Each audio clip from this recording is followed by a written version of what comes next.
Hey guys, it's Jenny. Welcome back to the Bookworms Buddy. Today I wanted to do a spook season anticipated reads.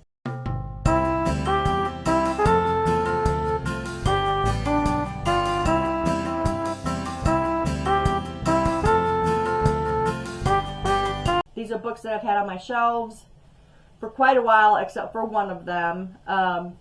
And I'm looking forward to reading them. And a lot of these are going to be before my Jack Skellington Nightmare Before Christmas read-a-thon that's coming up for spook season. I'm not going to tell you what the books, which prompts they're covering. You can probably figure that out. But these are all books that I'm really looking forward to reading because you guys know spook season is my favorite time of the year. So, let's get started. The first one we got here is The House That Jack Built. This is by Graham Masterton. He is my all-time favorite paranormal horror writer. He is from the UK, so it's really hard to find his books here, and I'd really like to try to get his books that I have in hardback. So if you guys know of any place where I can purchase Graham Masterton hardback books, let me know down in the comments. I'd really appreciate that. So anyway, on to this book, The House That Jack Built. This is a really, really good story. I read this a long time ago, and I'm really wanting to do a reread of it. And it really fits into the whole theme of Jack Skellington, because the house that Jack built. But anyway, I'm really looking forward to rereading this book. This book is about Jack Bellius, who has this house, this lovely house you see on the cover, and it's haunted. Jack Bellius dies, a new couple buys the house, Craig and his wife, and then Craig becomes slowly obsessed with the house. And his wife sees things going on, and they know the house is haunted, and the story goes on from there. But it is fantastic. I absolutely enjoyed this book, which is why I want to do a reread of it, and I'm really looking forward to this one. The next book we've got here is Mr. Creature by Chris Priestley. I've had this book forever, you guys, and I believe I actually even got it from the used bookstore on the sales rack. In this book, you've got Billy, who is like the town pickpocket.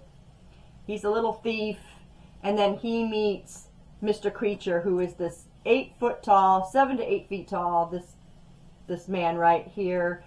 And apparently, he was promised a wife by Frankenstein.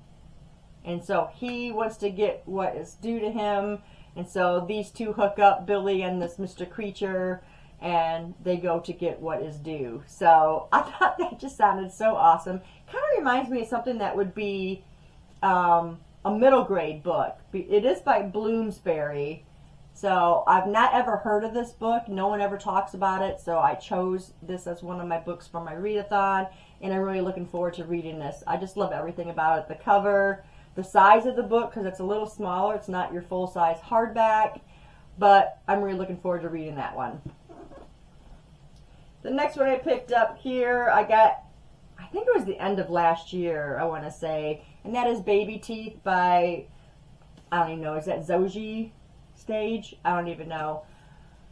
But I was told by somebody that there's a lot of different versions of this type of book, and this is a book where the mother feels unsafe with her child. In this case, Suzette.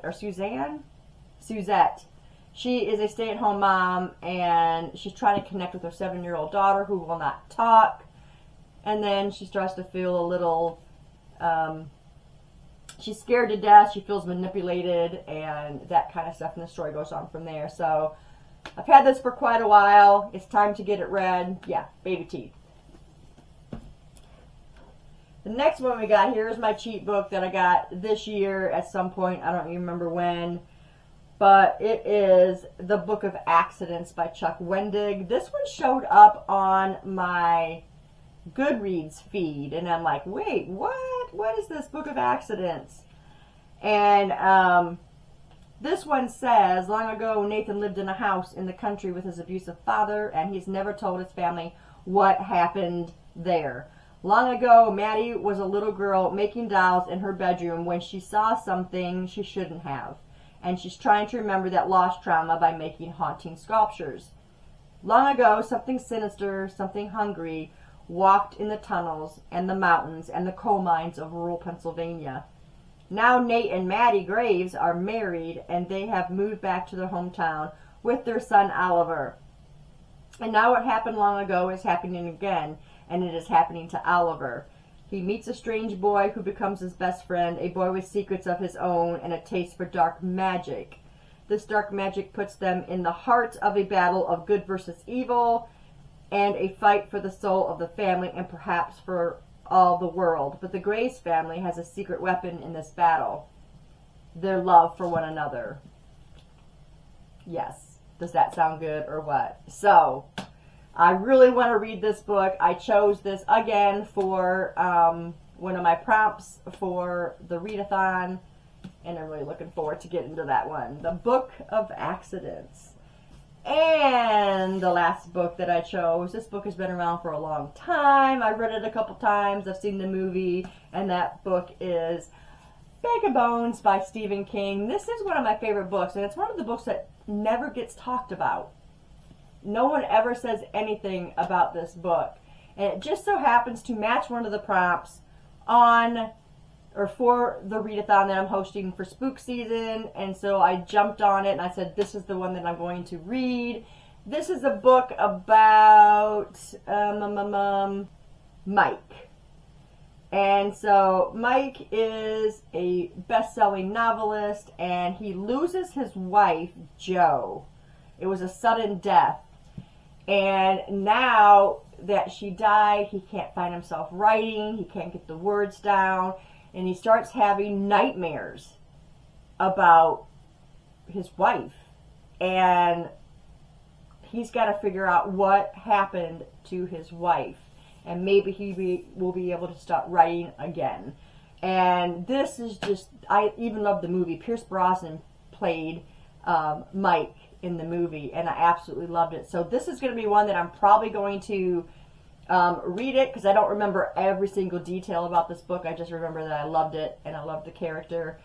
And I actually enjoyed the movie as well. So I'm probably going to read this, then watch the movie too during Spook Season, because I just absolutely love Stephen King's writing. And this book I got quite a while ago. I had it in paperback, and I picked it up in hardback a couple years ago. I guess I found it. I found it at a used bookstore, and I was glad to get it in hardback. So I'm really looking forward to reading this one again. Like I said, I've read it a couple times, and I've watched the movie a couple times. So I'm really looking forward to getting back into that one as well. So that's a sneak peek into the books that I am most anticipating for Spook Season, and they do go along with the read-a-thon. I will link down below for the read-a-thon if you guys want to go check that out again. And I will be doing a video probably next weekend. I will have it out, and I will give you all the books to all the prompts that I'm reading in that. But I just wanted to do most anticipated Spook Season reads, and that's what this was. If you've read any of these books or know anything about them, let me know in the comments below. And also, like I asked, if you know where I can get any hardback copies of Graham Masterton, or a place that just sells Graham Masterton books, let me know that also in the comments below, because I'd really like to get my collection of Graham Masterton in hardbacks. But I'm just being picky now. But anyway, that's it for me today, guys. And thanks for staying tuned. I'll see you in the next video. Bye.